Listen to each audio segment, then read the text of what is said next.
Hello and welcome to Satwa. We love sharing meaningful stories about the mind, the world, and life itself. If you like what you see, please like, share, and subscribe.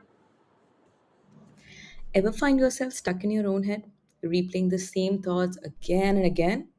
That's overthinking. And you're not alone. Let's talk about why it happens and, more importantly, how to stop. But before that, let's see an example.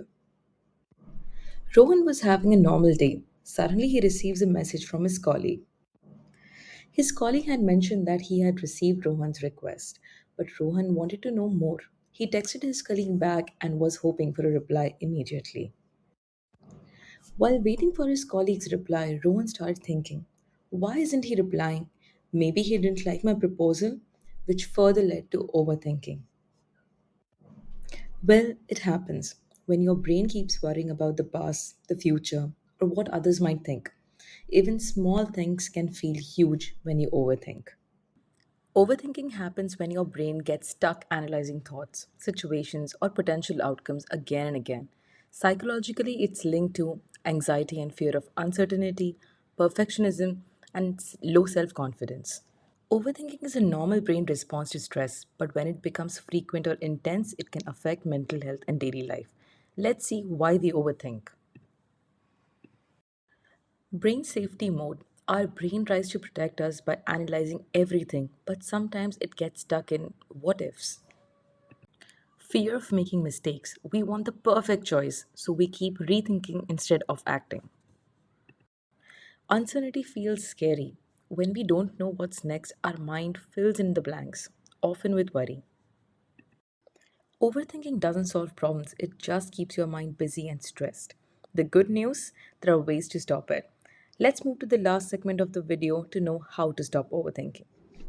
Here are the three things that you can do to stop overthinking. First, challenge the thoughts with facts. Second, use movement to reset. Third, ground yourself with 5 4 3 2 1 rule. Challenge the thoughts with facts. Write it down. What makes you think this worry is true? For example, in this case, feeling nervous about the examination, difficult subjects, and what shows it might not be true? The fact that you have already studied and taken practice tests. This little check helps you realize what's real and what's just fear. Most times, the problem feels smaller and your mind starts to calm down. Use movement to reset. Go for a 10-minute walk. While walking, you notice the trees, feel the breeze, and take deep breaths. By the time you return, your mind feels calmer and the worry is less intense. Ground yourself with 5 to 1 rule. When you keep thinking, I can't handle everything today, make a note of things. 5 things you see, like a cup, your laptop, pen, plant, a poster. 4 things you touch, your chair, your desk, your hair, your sweater. 3 things you hear, like birds outside, your keyboard, a car passing by. 2 things you smell, like coffee or perfume. And 1 thing you taste, like a sip of water. This exercise makes your mind move to the present and the spiral of worry slows down. Overthinking doesn't mean you're weak, it means you care. But your mind also deserves that peace. Small steps, one at a time, can help quiet the noise.